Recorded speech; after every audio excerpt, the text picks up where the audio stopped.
Bonjour et bienvenue dans cette nouvelle vidéo, deuxième en compagnie de Fred, Fabien et Walid. Et dans cette vidéo, on va vous parler de tout ce qui va être, encore une fois, bien sûr, référencement. Mais on va faire simple. Tu as créé un site, voilà, tu sais pas, voilà, tu as créé ton premier site de niche, tu as créé ton premier site éventuellement en dropshipping, en ce que tu veux. Et il va falloir commencer le référencement. Et justement, eh bien, on va parler de ça. Donc bonjour à tous les trois, encore merci d'être présents sur cette vidéo. Salut Donc Kevin. comme vous l'avez entendu dans la présentation de la vidéo, voilà, j'ai lancé mon premier site, que ce soit mon site de niche, que ce soit mon site de e-commerce. Je m'apprête à faire du référencement, sauf que je suis complètement débutant, je ne sais pas du tout ce que éventuellement, allez, j'ai une petite notion de ce qu'est un backlink, je sais qu'il faut que je fasse du référencement. Comment je m'y prends? Mhm. Ah, Walid, J'y je vais te sens moi. chaud sur. Alors, si tu viens de lancer ton site et que tu es débutant en référencement, tu as probablement déjà commis tes premières erreurs. Parce que le site, en fait, dans l'idéal, il faut qu'il soit construit en prenant en compte le référencement. Et donc, prendre en compte le référencement dès la construction du site, ça veut dire prendre en compte les mots-clés, les expressions, les concepts sur lesquels tu vas aller chercher de la visibilité. Donc, la première étape en réalité, c'est déjà de faire ça, d'étudier ton marché avec des outils qui sont soit gratuits, soit payants. Où est-ce qu'il y a de la sur quoi est-ce qu'il y a de la visibilité? Qu'est-ce que recherchent les internautes? C'est pas forcément sur quel mot-clé je vais me positionner. C'est pas forcément de trouver un set de 5 ou 7 mots-clés, mais c'est vraiment de trouver des concepts qui intéressent les gens et qui sont ciblés par rapport à ce que je vends. Et il faut imaginer son site de manière à couvrir cette thématique. Donc j'ai envie de dire que si tu viens de lancer ton site et que tu commences, une fois que tu l'as lancé, à penser au référencement, tu as probablement fait déjà une première erreur. Donc maintenant, on va supposer que tu n'as pas commis cette erreur et que tu es parti dès le début sur les bonnes bases. Donc ton site est prêt avec les bonnes pages, la bonne navigation. J'ai envie de te dire que le premier truc à faire pour positionner ton site web, ça va être d'aller chercher des liens. Ok, alors moi j'ai une approche, comment dire, ce que j'aime bien faire. Alors tu l'as, c'est dans le cas de figure le mec il a déjà lancé son site, hein. Enfin, il a lancé un site, il a déjà choisi sa niche, etc. Effectivement, voilà. je rebondirais par rapport à ce que disait Walid, c'est une erreur. Enfin, pour le coup, moi ce que j'aime bien faire, c'est avant de me lancer, c'est déjà étudier les opportunités de mots-clés, partir d'un mot-clé généraliste. Admettons, j'ai une idée, par exemple, ça peut être la thématique du bio, même si ça veut tout et rien dire en fait, hein.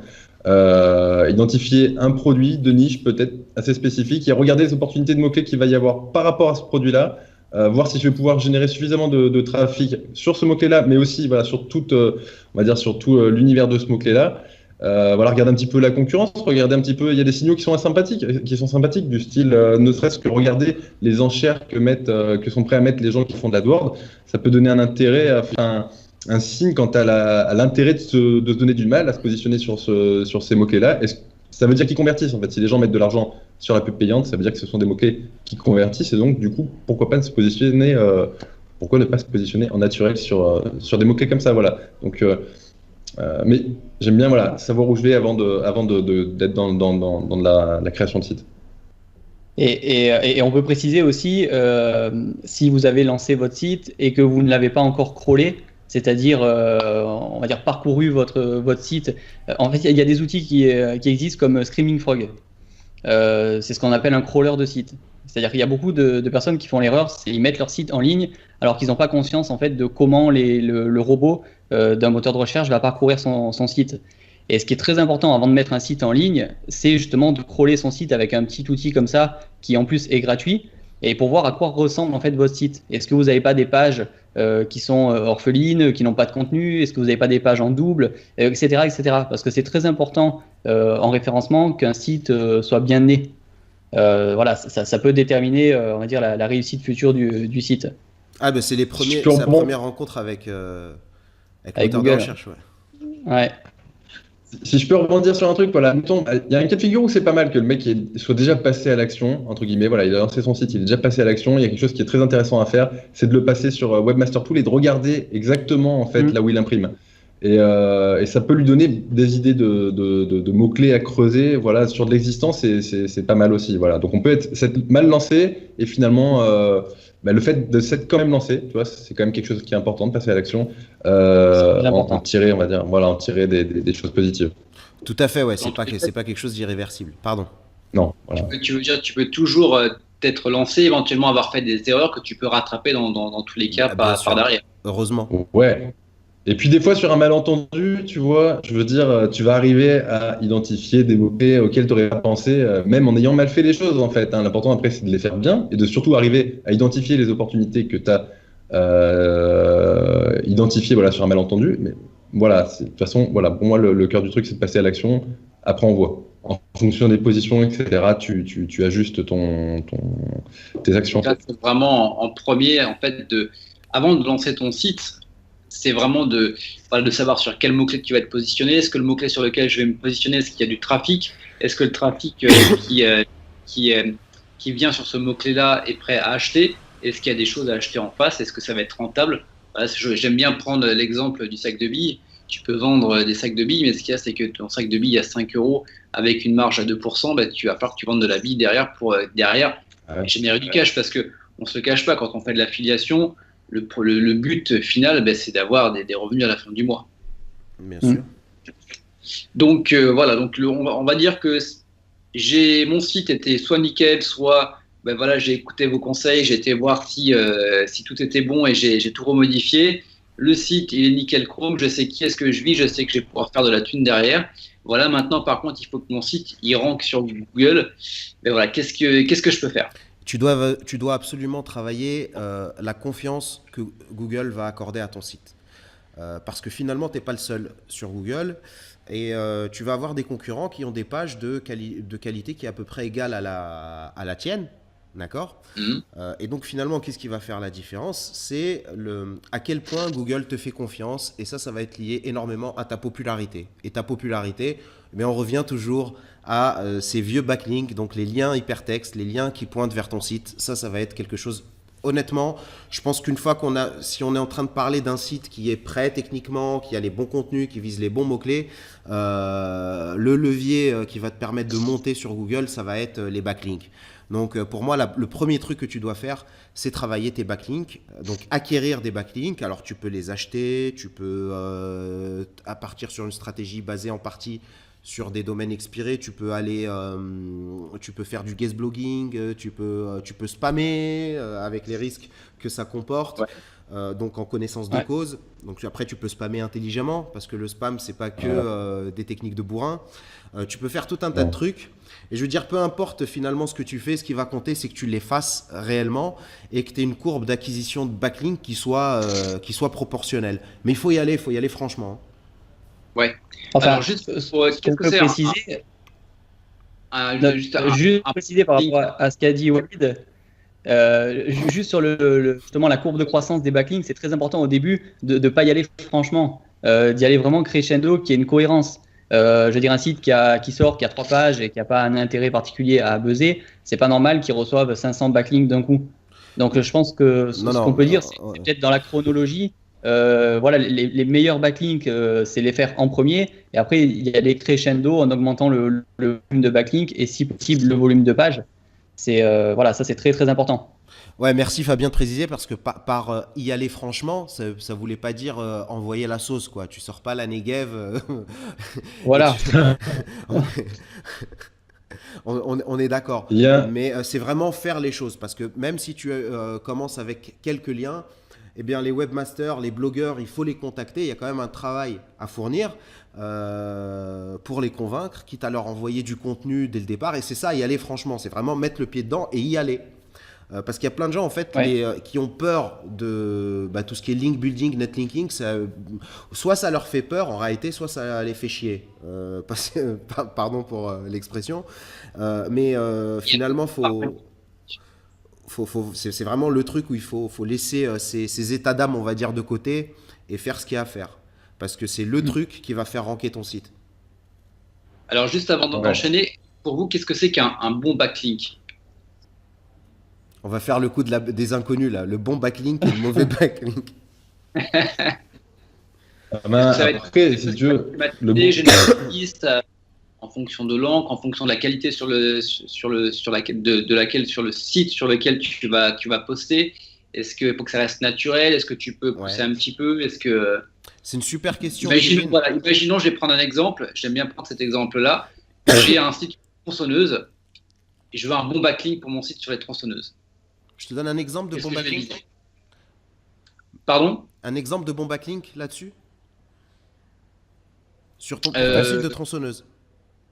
Voilà, je viens de lancer mon site sur les tronçonneuses et je veux choper un bon backlink pour un site sur les tronçonneuses. À quoi il pourrait ressembler? Sur quel genre de site je pourrais envoyer? Quel angle je pourrais mettre, par exemple? Ce qui, Des est choses comme ça. ce qui va être fondamental, c'est que ton backlink, déjà, il ait l'air naturel. D'accord? Qu'il ait l'air vrai. Au-delà de est-ce qu'il va pousser très fort ou est-ce qu'il va pousser moins fort, c'est le premier truc fondamental. Est-ce qu'il a l'air naturel? D'accord?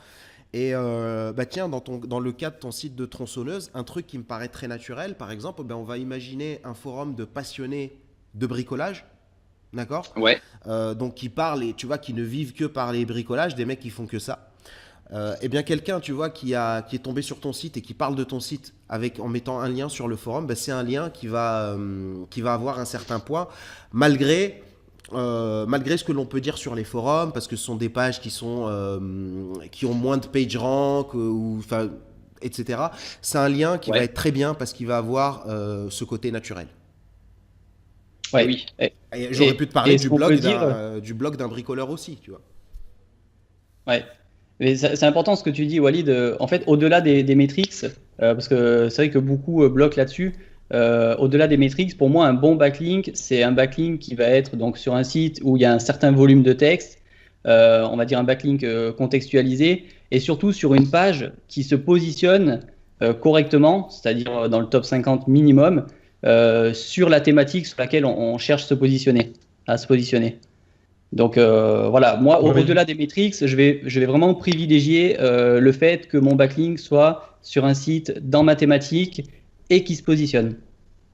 C'est très intéressant ça. Ouais. Moi, il y aurait un petit truc que je mettrais en place, même si c'est pas valable à 100%, mais pour le coup, c'est quelque chose qui a déjà fonctionné par le passé.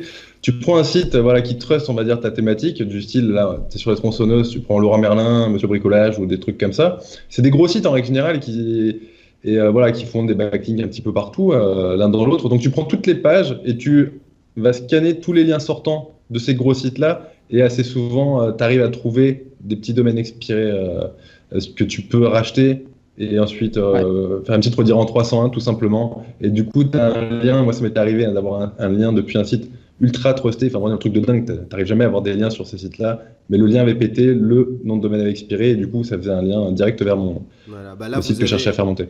Vous avez c'est un super tips. C'est un super tips. Ouais. Alors, je rappelle pour tout ce qui va être si vous prenez la vidéo maintenant ou si vous la regardez depuis le début.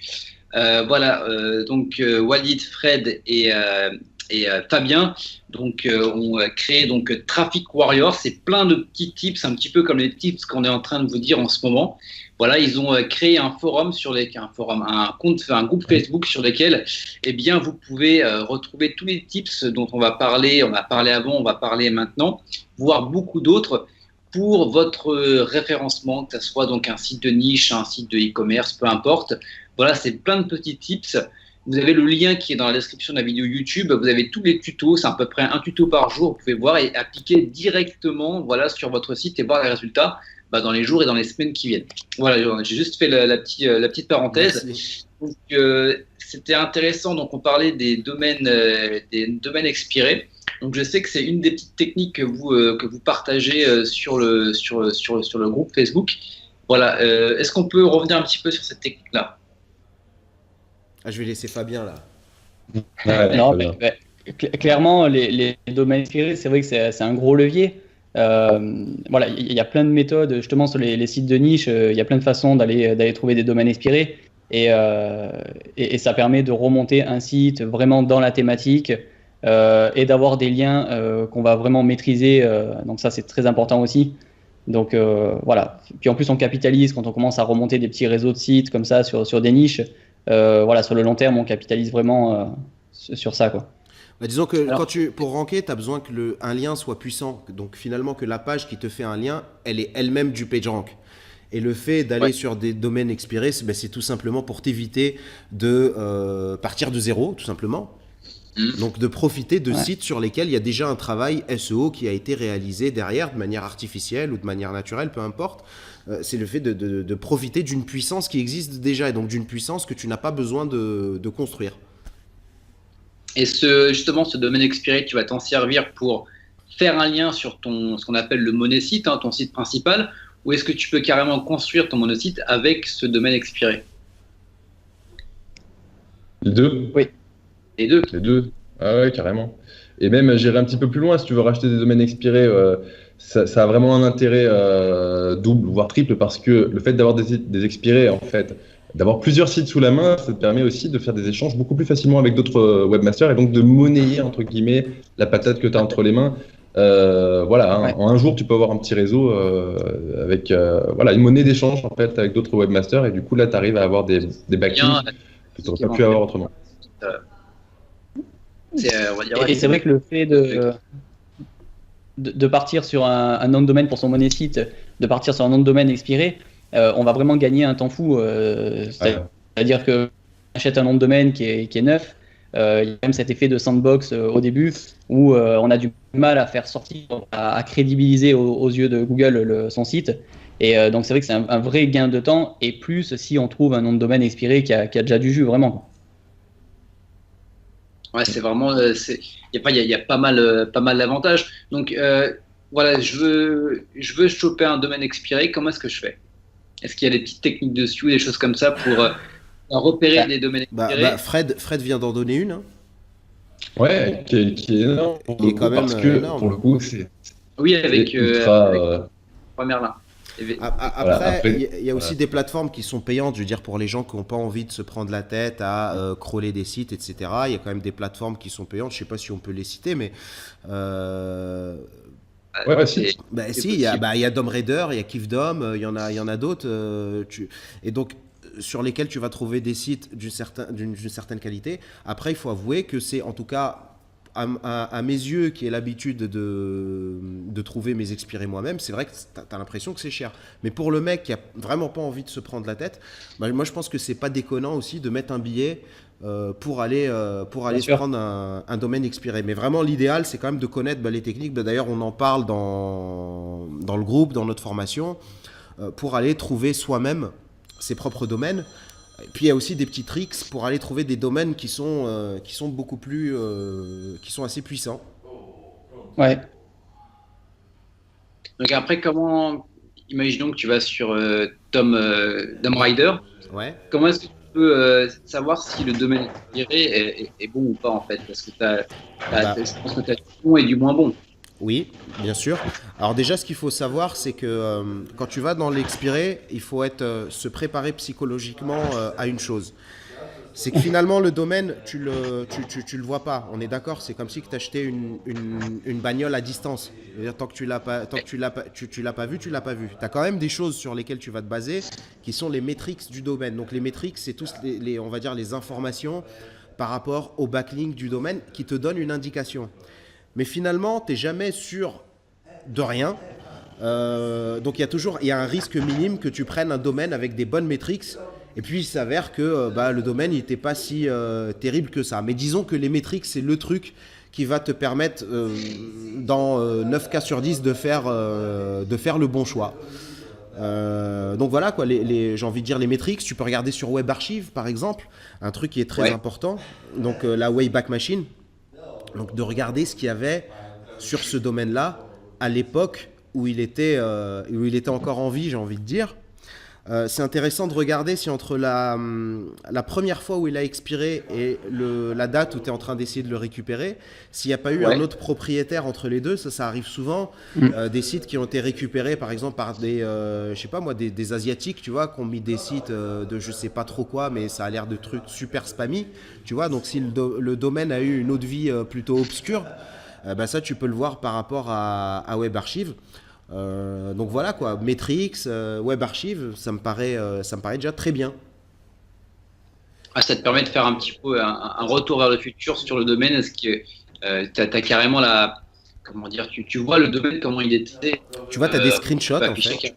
Voilà. Bah, WebArchive, ils ont un crawler comme Googlebot par exemple pour Google, qui crawl le web et qui archive les pages et qui t'archive des screenshots de pages web à des dates données, donc qui te permettent de remonter, de savoir ce qu'il y avait à l'époque d'un site. C'est un outil qui permet aussi à des gens parfois qui ont fait une grosse erreur au niveau de leur serveur ou quoi, de récupérer leur site. Tu vois? Donc voilà. Oh, intéressant. Je rebondirais il y a- juste. Ah, Vas-y, va falloir qu'on Fabien, ouais. s'organise, mais- Non, tu sais, il y a plusieurs points comme ça à vérifier. Après, il peut arriver, c'est vrai qu'on achète un nom de domaine qui avait des bonnes métriques, tout ça, et qui derrière le domaine, il ne s'affiche pas pour d'autres raisons. Donc, si c'est le cas, ensuite, c'est bien de le connecter à Webmaster Tool pour voir si on n'a pas un petit message. S'il n'y a pas eu, parce qu'il n'y a pas que le blacklistage de site, c'est pas que du netlinking en fait. Hein. Il y a pu avoir du contenu, on va dire, oui, que t'as vous raison. n'avez pas apprécié. Et du coup, vous avez tout checké. Et voilà. Et puis, il se peut aussi que dans le robot, la personne, elle avait bloqué WebArchive, tout ça. Enfin, vous n'ayez pas vraiment pu voir les problèmes sur le site. Donc, après, l'avantage qu'on peut donner, par contre, aux plateformes comme DomRider ou KeepDom, c'est que, en fait, ils ont des pages, on va dire, d'attente des sites. Et du coup, vous pouvez vérifier si ces pages-là sont indexées. Et des fois, on s'aperçoit que voilà, les sites qui sont sur les plateformes ne sont pas indexés. Donc là, il y a peut-être un problème. Ok, tu veux dire le site a Rajouterais un peut-être été... truc.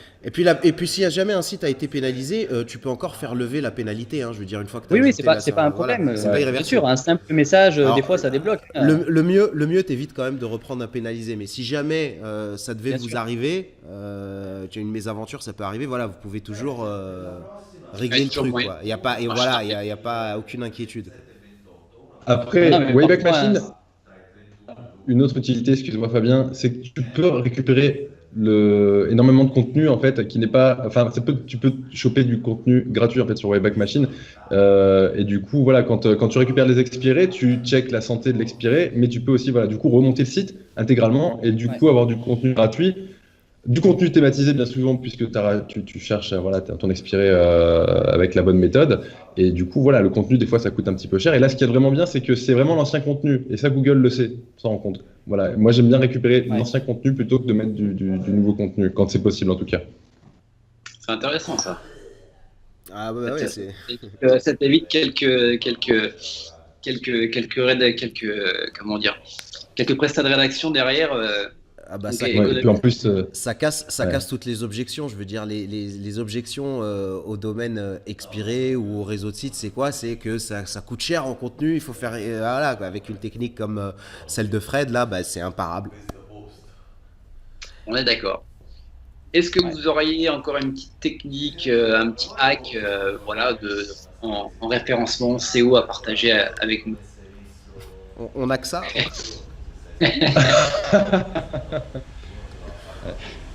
alors bon, moi pas Bah, forcément après, une technique problème de synchro. Alors attends, j'y vais. Pas forcément un problème de technique. C'est plutôt voilà, juste les gens quand ils cherchent à positionner leur site internet sur des requêtes, de bien faire attention aux opportunités qu'offre, on va dire, une page de recherche, c'est-à-dire que tu as les images, tu peux aussi avoir dans une certaine mesure les vidéos, et voilà, si tu as une boîte, tu as comment ça s'appelle, Google Maps là, voilà, et d'essayer de faire attention à toutes ces portes d'entrée. Ben, voilà, des fois la première page, elle peut être inattaquable par un biais, mais envisageable facilement, des fois en plus, par un autre. Voilà. Ok, bien. Et juste, je voulais terminer là-dessus sur oui, les optimisations en SEO. Je veux dire, il y a des outils comme l'outil que Walid a développé pour le concours SEO Hero, voilà, qui permettent de checker la sémantique et d'optimiser son site aux petits oignons. Voilà, c'est quelque chose qui ne prend pas énormément de temps. Mais voilà, le conseil qu'on peut donner, c'est mettez un maximum de contenu, crédibilisez vos pages, des vidéos, des photos. Voilà, vous checkez tout ça avec des outils qui sont en ligne et pour la plupart en plus gratuits. Et là, vous avez une bonne base de départ. Ouais, pourquoi j'y ai pas pensé? Mais c'est vrai, tu as parfaitement raison, parce qu'on n'en a pas beaucoup parlé, mais quand même, pour en parler, tu as tool qui est dédié à ça, mais la qualité du contenu on-site que tu peux délivrer va quand même vraiment aider, en dehors des backlinks, à donner une vraie consistance à la page, un vrai Google essaye quand même, dans une certaine mesure, de déterminer, en dehors de la partie backlink, s'il peut avoir un intérêt ou non pour un internaute, quoi. Donc, rédiger des pages qui vont envoyer un signal qualitatif, même si c'est fait avec, tu vois, de façon un petit peu sioux, voilà, c'est important. Complètement. Ouais, Donc, un ensemble. exactement. Et si on reprend ton exemple de tronçonneuse, en fait, dans cette thématique, finalement, sur ta page, normalement, tu es censé utiliser des termes au-delà de la tronçonneuse, au-delà du mot tronçonneuse, qui sont inhérents à ta thématique. Et des outils comme SEO Hero vont te permettre de trouver ce qu'on peut appeler, ce qu'on appelle les co-occurrences en fait en SEO, c'est-à-dire les termes qui accompagnent souvent ton mot-clé là. Et il faut que tu t'assures que tes textes, donc si tu fais de la FI Amazon par exemple, tu vas avec des textes bien fournis, il faut que tu t'assures qu'ils contiennent, on va dire, toutes ces notions, tout ce vocabulaire qui est inhérent à ça. Et rien qu'en ajoutant, en enrichissant via du vocabulaire qui gravite autour des tronçonneuses, ça suffit à gratter 3-4 positions. Et quand tu te rends compte que tu étais 6e sur un mot-clé, 3-4 positions, c'est synonyme de business en plus pour toi. C'est clair, on est d'accord. Et bien souvent, on obtient les gains de position quelques minutes après. Parce qu'on peut modifier et optimiser la sémantique de la page. On resoumet, on va dire, la page à Google. Et là, vous rafraîchissez le navigateur. Et puis, 5 minutes après, vous avez votre page qui a pris 2-3 positions. Donc, non, le SEO, ça ne prend pas aussi forcément beaucoup de temps. C'est important. Ni d'argent, ni technique. Il n'y a pas... OK ou 3 et dev, quoique, je veux dire, Walid, t'es un peu bifurqué, mais je veux dire, on n'a pas des profils ultra techos, quoi. Voilà, c'est juste pour dire, toutes ces techniques-là restent accessibles à tout le monde. C'est juste une certaine logique, en fait. C'est un état d'esprit. Un état d'esprit. Bon, en tout cas, je vous remercie pour tout ce que vous avez partagé dans cette vidéo. Je pense que pour celles et ceux qui veulent lancer leur site internet, qui s'apprêtaient à faire du référencement, je pense qu'il y a quand même quelques trucs à se mettre sous la dent. Si vraiment vous voulez, tu veux en savoir plus sur d'autres techniques, comment lancer le référencement sur ton site, je t'invite encore une fois à cliquer dans la description. Il y a le lien où tu vas pouvoir retrouver tous ces conseils-là sur le groupe Facebook de Traffic Warrior. Tu verras, il y en a à peu près un par jour. Il y a déjà de quoi faire, il y en a à peu près une quinzaine déjà disponibles. Donc avec ça, si tu veux commencer ton référencement, tu as vraiment de quoi faire. Voilà, écoutez, je vous remercie encore une fois pour cette vidéo. Encore pas mal de... Merci. Ouais, merci. Et puis, il me semble encore une dernière vidéo. Et quant à nous, on se retrouve très bientôt. Ciao, bye bye. Ciao, bye bye. Ciao tout le monde.